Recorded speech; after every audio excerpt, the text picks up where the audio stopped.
if you have no idea what you want to do, but you want to know, you want to do something, every skill compounds, right? So like, Right. just pick a skill, and Yep.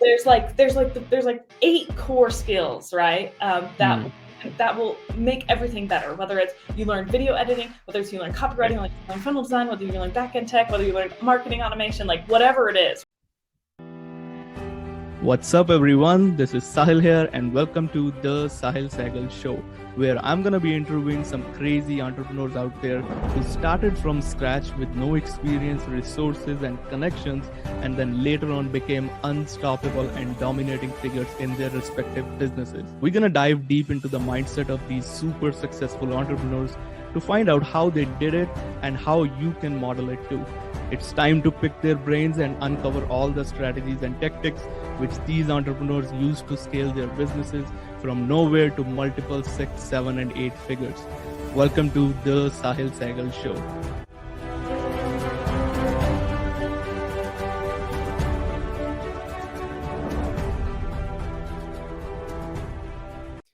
What's up, everyone? Welcome to the Sehgal Show, where we interview some unstoppable, crazy entrepreneurs who are dominating figures in their businesses. Sahil here, back again with an awesome, insane guest this time. Now, this guest is number one best-selling author, certified internet marketer, ClickFunnels 2CC and Dream Car winner, and funnel design guru. She has taught thousands her philosophy of design hacking through her program CF Design School and has helped students design aesthetically extraordinary funnels that are visually engineered to convert, all without coding Photoshop or any graphic design skills. Now, she is no stranger to the speaking world. She has spoken at FHL not just once, twice, and thrice, 3 times. She has already spoken at that and shared some stages with some amazing people out there like Russell Brunson, Tony Robbins. Without any further ado, let's welcome Kathryn Jones to our show today. Hey, hey, Hello, hey. thank you so much for having me. I'm so happy to be here. Same here. It's a pleasure and honor to have you after FHL. So many things, and I'm so glad that we met together. I know, honestly, same. I was able to meet you, Sahil, and at Funnel Hiking Live, and as I was getting on today, I was looking at my schedule and I was like, yes, I get to hang out on the hill today. I was like literally so pumped. So for anyone just listening, he's as cool as he is on the podcast as he is in real life. So I can verify that. I appreciate that. Before we dive into anything, I want to personally congratulate you for another round of FHL as a speaker. That is itself is an achievement. How Thank was the you. feeling this time? You know what? I was so grateful. So yeah, so this was the third time that I've spoken at Funnel Hiking Live, and it honestly, I was just talking with my sister-in-law McCall because this was her second time speaking at Funnel Hiking Live, and this third time specifically was very different. I think first time you're kind of worried a little bit about. You just don't. That was the biggest stage I'd spoken on at that point, you know. So you're speaking in front of 5,000 people, and you're like, how's the mic gonna work? How are my slides gonna work? And like when you speak in front of Hiking Live, you sign this like very intense contract, right? That's basically like you will speak for your allotted time and you will not disrespect Russell Brunson or his team by going over the allotted time. And you're like, you're right, Russell, I won't disrespect you. You know, you just like are signing it. So there's all this stress of time and lights and am I going to trip in my heels and like all these different, you know, like stupid little logistics things. And I was so grateful because I spoke in front of I've spoken on other big stages since then. And so kind of those logistics I've had some reps with, right? Where you're like, okay, like I have an idea of what this looks like. I have a concept of it's going to take about like 10 to 20 seconds before my timer actually starts, right? Like even just knowing those logistics, like the timer starts when the walkout music ends and things like that. So I think because I had those logistics, it was so awesome as I was writing and preparing the speech. It genuinely, the sole concern was will people, I got asked to come speak on joint ventures and partnerships.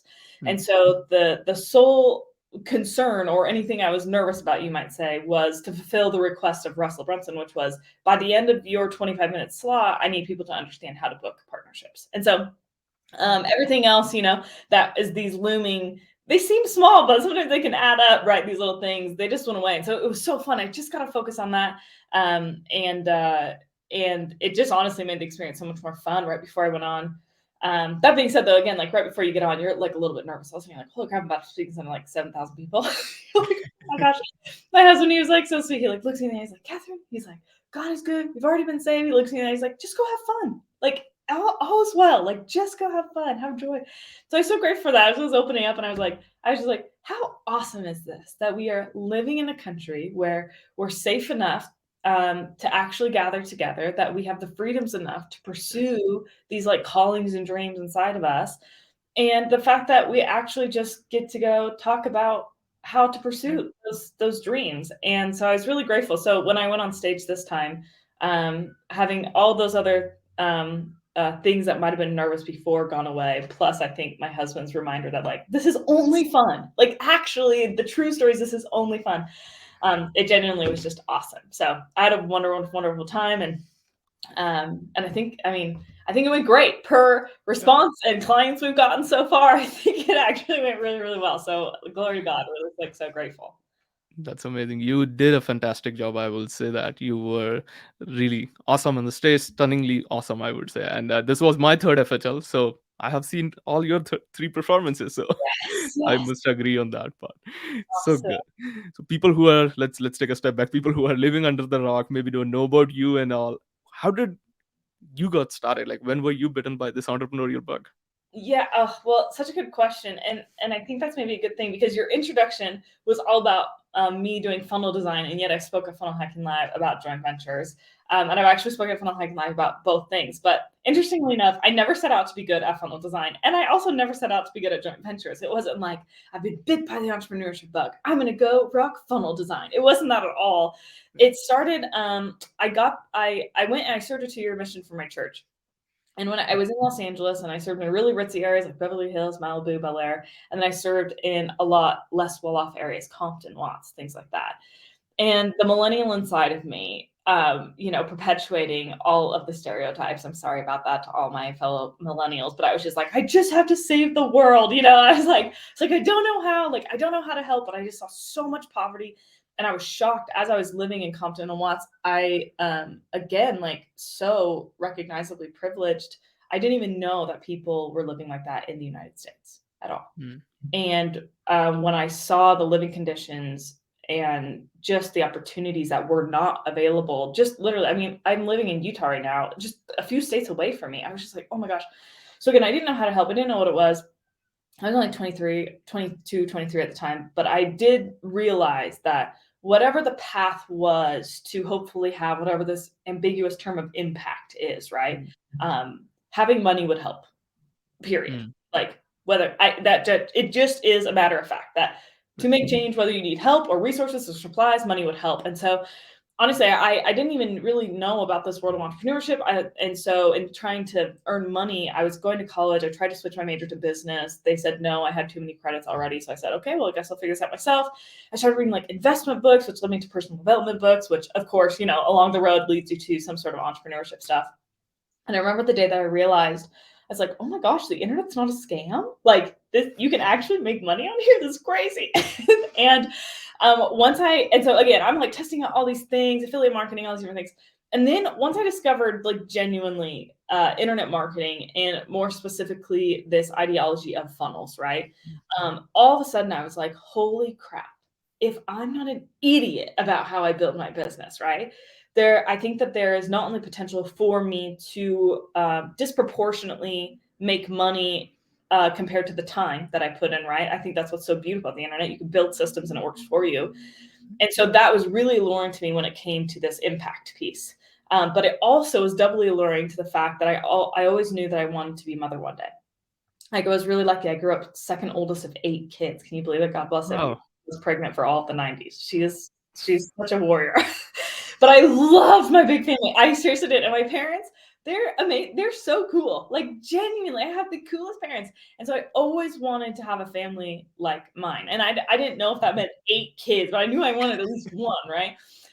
But I also, I think, simultaneously felt this call to have impact outside of my home. So again, when I discovered internet marketing, I was like, if I'm smart about how I build this, I think that I could have simultaneous impact outside of my home that I felt called to do based on my experiences in Compton, and then inside of my home, per these desires to be a mother. And so started building. Long story short, my funnels weren't converting how I wanted them to. Discovered that design was the issue. Turns out it helps if your stuff is designed well.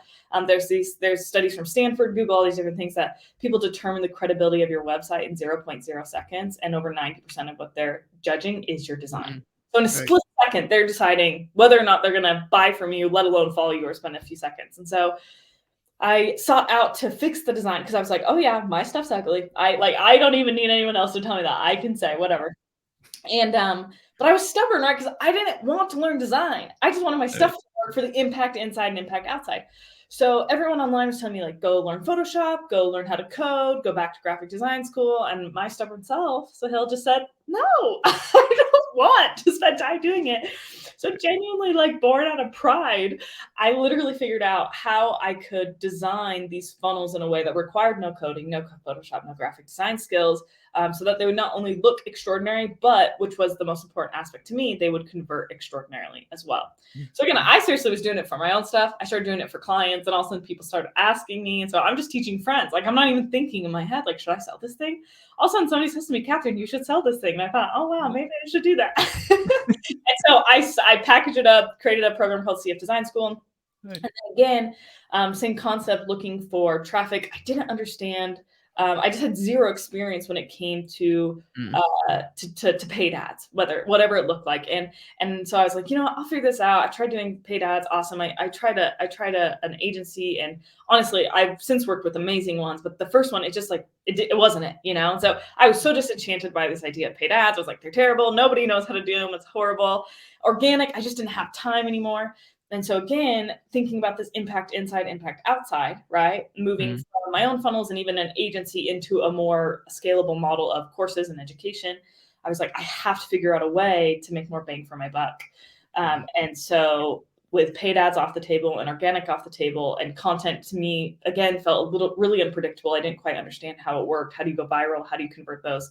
In the beginning, I just didn't understand how that worked. And so I thought, well, if I could figure out the concepts of joint ventures, right? Getting somebody to let me pitch my product into their audience and do a profit split on the back end. If I could figure that out, I'm like, we're golden, right? Like, instead of making one or a few sales at a time, could I make tens or hundreds of sales at once?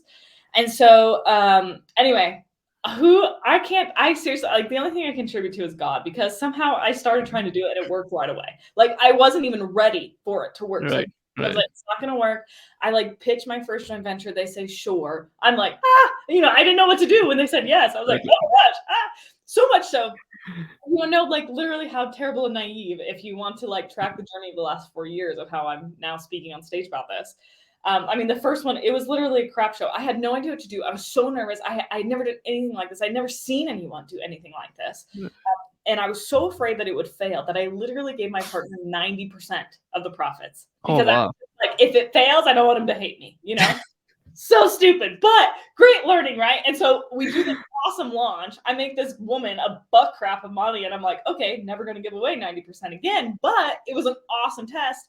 And because they went so well, I mean, I've done partnerships with this woman. I mean, I'm on year 6, right? Like, every year. We have very significantly renegotiated the profit split on the back end. I will say that. Anyway, so all of a sudden I was like, oh, I got something. So I start again using my methodology to pitch other people on joint ventures. And again, it just is working. And simultaneously, not only joint ventures, I'm booking podcasts and masterclasses and other stages and things like that. And so again, very similar situation to funnel design. I never wanted to learn joint ventures. I wasn't seeking to be good at that. But again, people started asking me, like, like, how are you booked on these stages? How are you doing this? And in new audiences, right? Like, I'm a nobody. Like, still to this day, I have 7,000 followers on Instagram. People aren't understanding. And I'm like, there's a very specific way. It's done. And so again, start teaching friends. All of a sudden they're like, you should charge for this. I said, great. So over the last 2 years, I literally had people, they paid high 4 figures to come to my house and learn this methodology. And again, taking it now from one-on-one to scaling and brokering deals for people. And it's just been really fun. I just think that God is God and people. I think that everything's been like so divinely put. I mean, not without struggle, mind you, but like, I think that the path has been very generous to me in helping me to see what that overall goal was, right? Like, I'm learning more and more. How do you have impact outside? How do you have impact inside the home? But yeah, who knew? Here we are. So again, year 1, 2 of Funnel Hacking Live, I spoke about funnel design. Year 3, due to the success of funnel design, I now spoke on adventure. So here we are, alive to tell the tale. Can you believe it? What a crazy impact that you have already created. Like, look at that. And it reminded me of the what Russell started with FHL. It's like you're calling. You don't know in the beginning what you are supposed to do, and later your mess becomes the message. That's what Yes. happened. And then Yes. the impact is obviously there. So what was your designing? What was your first business model? Like, what was your, I'm interested to know. What was the first business model where you Oh, made money out of it? okay. Well, listen, I'm like almost embarrassed to say it, but I'm going to tell you, I had quite a few that were like not so good. Let's talk about The that. first one, right? I'm like, I don't have any. Okay, this was literally the first one. The very first thing I sold, it was for $127. I made like 4 or 5 sales. But again, it was like I could sell something online, but I literally sold social skills. That was it. And again, I don't even know if I was qualified for that. You can tell me by the end of this interview if you think I was. I don't know. But literally, I was like, I don't know any skill I could Yeah. sell, but I was really enchanted about this mass distribution model. And so I was thinking, is there anything that I could sell to people at all? And I personally didn't think that I did, but I was determined to figure out how I could make this work. So I really vulnerably, I can't tell you how much like anxiety I had sending this message out, but I sent a message out to about 10 to 15 of my family and my friends and all my siblings, right? All 7 of them, right? Where I said, hey, I'm thinking about starting a business. I'm trying to think about what product. I was like, I'm struggling to think about any skills that I could share, but could you help me? Like if anyone were to pay me for a skill, like I'm literally fishing. I'm like, I need real answers. And so the common consensus where it was like, you're really good with people. And I was like, okay, that's like somewhat of a soft skill, but maybe we can turn this into something. And so that's what I did. I like turned it into a course. And again, it was enough that I could do that. So it's like, okay, and so through that like launch of that course, right, it was awesome because you learn everything that you don't know through that one launch. I learned about funnels. I learned Right. about email automation sequences, follow-ups. I learned about how to even just set up a website, how to process payments. What are the structures of a launch? What does follow-up look like? What does retargeting look like? And all of a sudden, I was like, oh, okay, maybe not so bad. So then again, I've launched like a few other mini courses in the same similar like self-development realm. And then the other thing that I did is we had a friend that he got diagnosed with stage 4 cancer. And so and he was our age, he was like 25 years old. Oh man. When he got diagnosed, it was brutal. And so and he was an entrepreneur as well. So like he had no health insurance. I mean, he just was not in good. So his parents were helping us as much as he could, but all of a sudden me and my friends were like, we got to do something, right? Like he was one of our best friends. And so I was like, I don't know a lot, but I've done a few launches. Could I raise money via some like marketing campaign? And so we did. So that was like the next thing was we went around, we went to literally about 50 businesses, just local business. We just showed up there and we said, hey, our friend has stage 4 cancer. We're trying to raise money. By doing it, we're doing giveaways. Like, could you offer us like a gift card or anything? And so people were just like, I mean, we ended up with like thousands of dollars of free coupons, gift cards, things like that. And then we were like, okay, we have all these things. Like, should we auction these off? What should we do? And it's a long story, but randomly we were like, what if it was around Christmas time. We're like, what if we just try to make somewhat viral videos of we just go do like fun giveaways, like Ellen DeGeneres, right? Like you show up at somebody's house, do a bunch of stuff, really deserving people.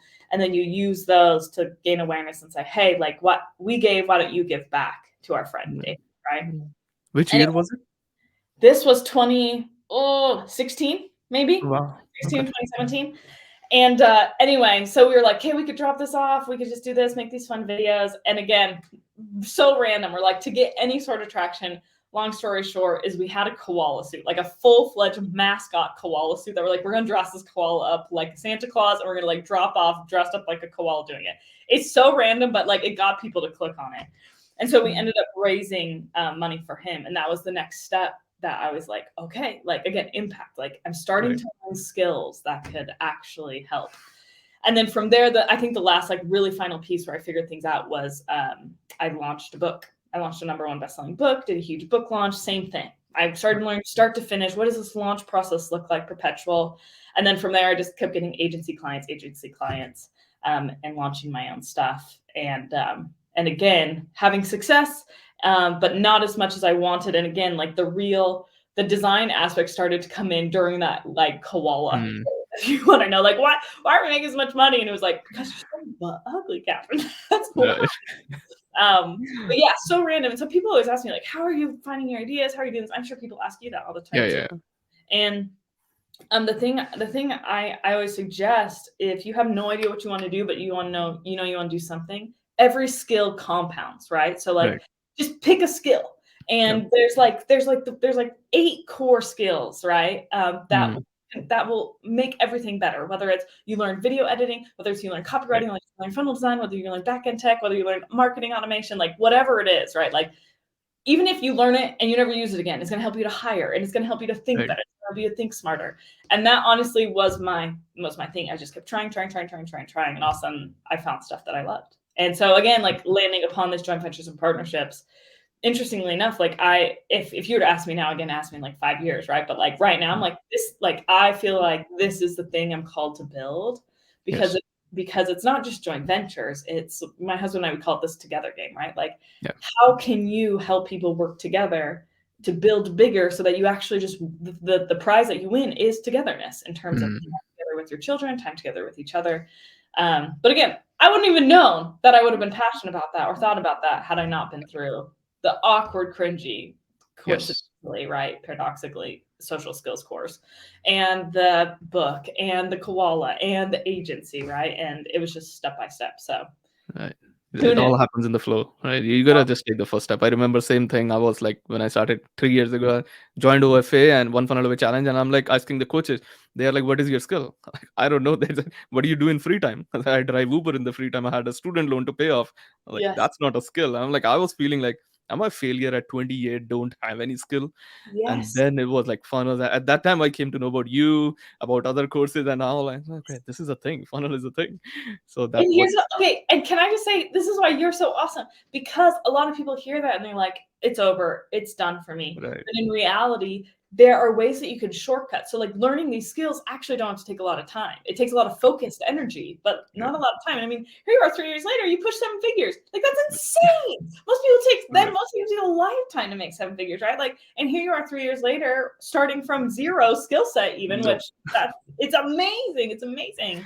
So anyway, that's what I think is so cool. And I think it's just such a benefit. I mean, we're living the coolest time ever, where our access to knowledge is, I mean, you can learn almost anything you want to, even for free.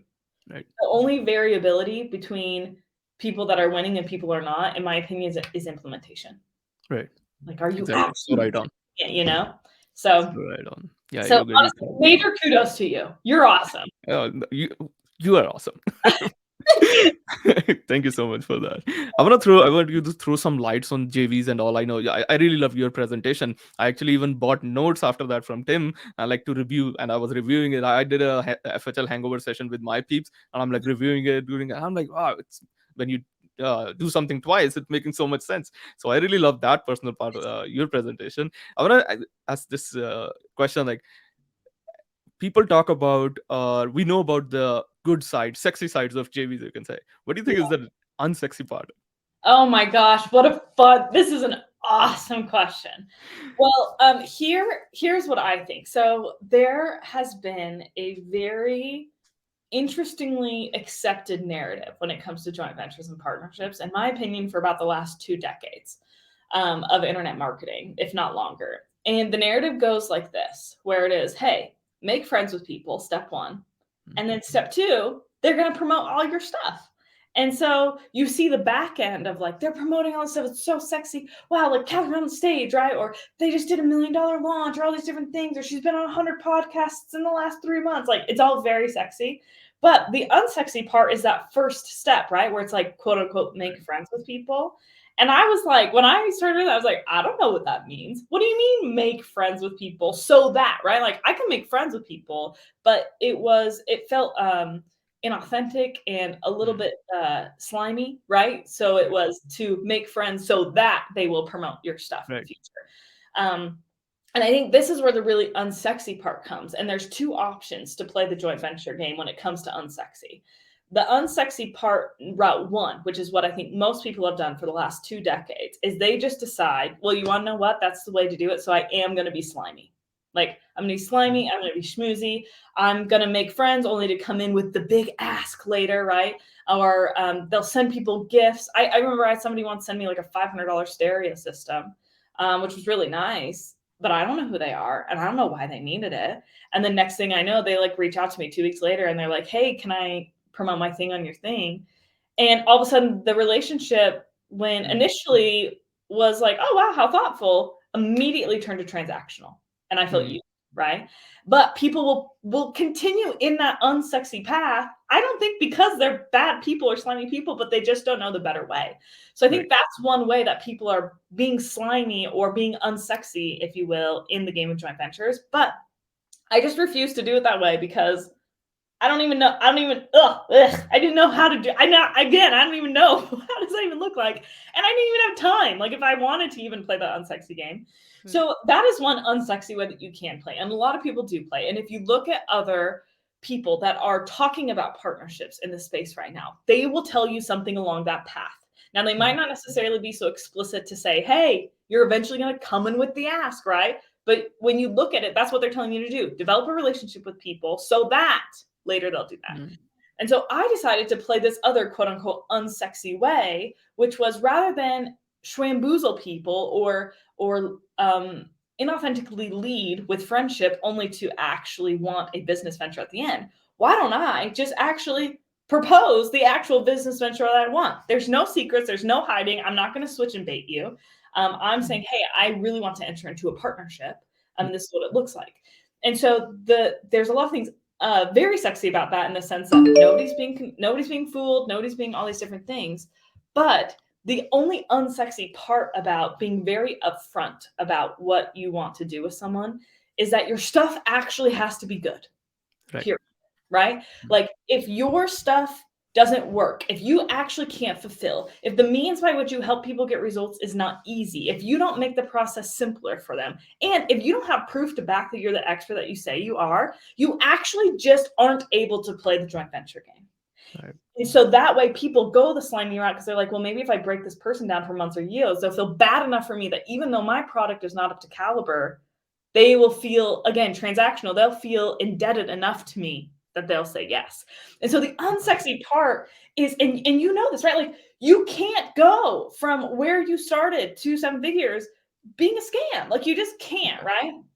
And I think that there's so many people that want to cut corners or there's like this, I don't know if you follow Alex Hermosi, but Hermosi is awesome. So he just released his leads. He just really just offered one. And the thing that is so awesome about Alex Hermosi, the thing that is awesome about him is that if you want to use his methods, you are immediately disqualified if your product sucks. Here's one example, right? Like in his offers book, one of the things that he suggests is to make your offer irresistible, you need to actually add in a guarantee. And one of the most amazing guarantees is, listen, if I don't first make you money, then you don't pay me. And immediately that disqualifies a majority of your competition because they themselves aren't sure if they can make you money, or they themselves aren't sure if they can do the guarantee.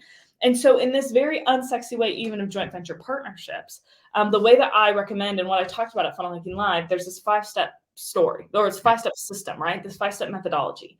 That honestly, literally anyone can do if, and this is the qualifier of the unsexy work, if your product actually delivers a result and if you do it in a way that makes it easier than everyone else, right? So a great example of this is Stacey and Paul Martino, right? Where they're like, hey, we'll help you save your marriage, but you don't have to go to marriage counseling. That's awesome. And at that point, if you can actually get people results and you do it in a way that I call a breaking news method, right? Save your marriage without going to therapy.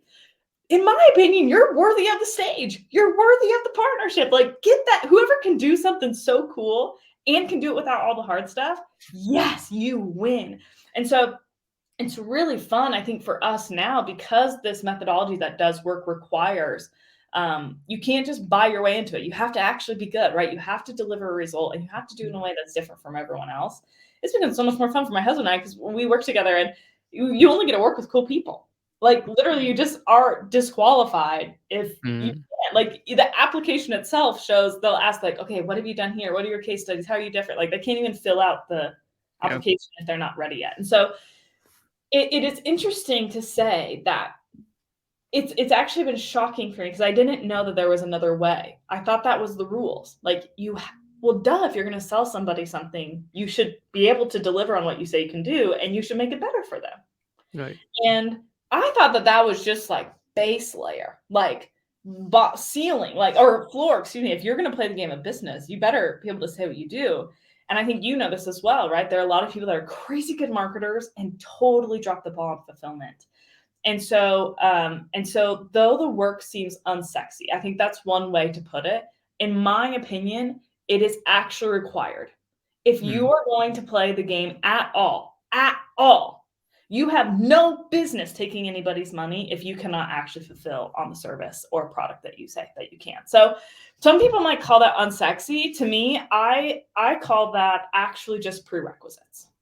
And so if the unsexy part is, hey, you taking a few more months to figure out, okay, no, I'm really certain that I have my process and systems down. So when people come in, I can actually deliver. That's unsexy, great. But the reality is that however extra long time or systems or whatever that looks like to perfect that process, oh my gosh, it's so much easier to win once you have that.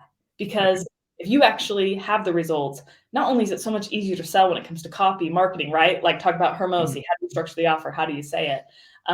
But it's so much easier just word of mouth, right? And so for my husband and I, right, like we bring on clients where we say, hey, we'll book you deals, but you don't pay us until you actually book a joint venture. So you literally only pay us with money that we generate you.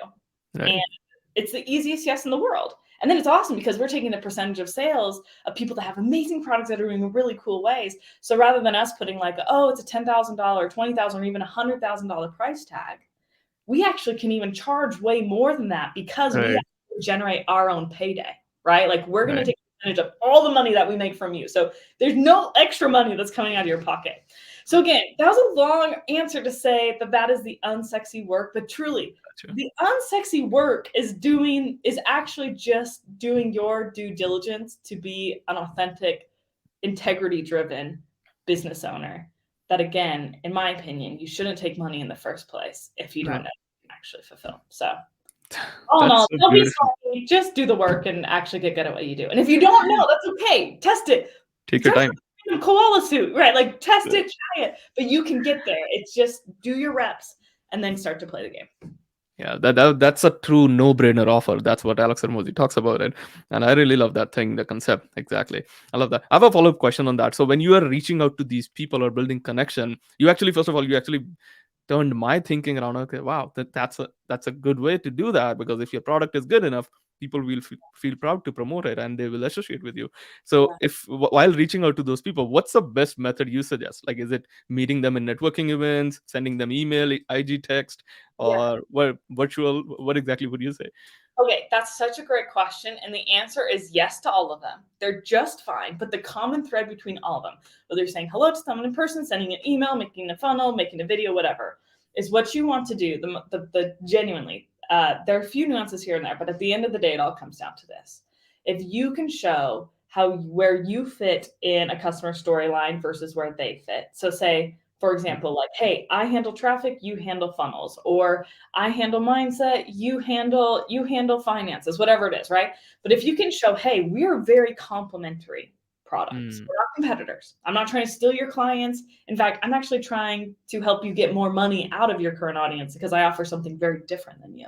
And if you could say, hey, I'm here and you're here. For example, I use this as a funnel hacking line, but this is a really easy way to understand this, right? If McDonald's went to Burger King and said, hey, Burger King, will you please sell our Big Mac? Burger King would say, no, you're crazy. We have the same product, basically, right? You have a Big Mac, we have a Whopper. At that point, you're competitors. People, this seems common sense, but people are doing that all the time. I can't tell you how many people are like, hey, I sell a funnel design product. You should let me sell to your audience. And I'm like, no, you're my direct competitor. I'm not going to do that, right? You're crazy. Okay, that's a bad idea. So if you're the same product, you're dead. So if you're talking to somebody in person and I meet somebody that is a funnel design product, I can't wait to meet them, but I'm never going to partner with them. It's just right. Because per how I think my product is, I think my product already I know is better than theirs. So I'm still their client. So it actually is rude of me to try and do that. Right? Whereas if I meet somebody in person that say does traffic, I know that anybody that does traffic, organic, paid, SEO, anything, right? Yeah. Anybody that drives traffic needs someone to send the traffic to, and that's funnels. And I have a product design school. So if I meet someone in traffic, I say, wow, I actually think we could collaborate amazingly together. You handle this. The next step is they need a funnel, and then whether it's a joint venture, I'd love to have you on my show. Could I speak on your stage again? There's nuances for how to do that, but that is the core thing. And so if you can start to see, hey, whether I reach out and DM, hey, you do this, I do this, I think we could collab together. You can start to see how this can work back and forth. And so again, going along with McDonald's example, right? If you think of what a great complementary partnership is, McDonald's is step one with salty food. What do you need after salty food? You need something to quench the saltiness, right? And so here comes Coca-Cola as a beverage, an amazing partnerships. They're not competitors, they're complementary. Salty food comes first, something to quench the saltiness of it all comes next. So that is my suggestion. So whether you reach out via email, the more personable, the better, right? And again, the more showstoppy, the better. If you can get their attention, the better. But that is what it comes down to. You're here in the storyline. I come next, or I come first and you come next. We're not partner, or we're not competitive. We are in fact complementary.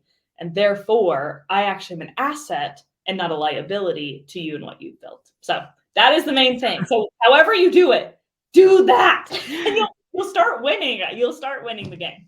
That's so beautifully explained. I appreciate that for going in the detail. I know you have other commitments as well. I will just wrap this up with a final interview, final question. I mean, where can listeners find more about you? What is the first step they can take if they want to associate or join you? Awesome. If you want to come follow us, Instagram at togethergame _ or togethergame.com. Sweet. Thank you so much, Kathryn, for coming on, sharing these golden pieces of advices, and for your time as well. It was great connecting with you. Absolutely. People who are watching or listening to this will be coming up with another episode very soon. Till then, stay tuned. Take care. Bye, everyone.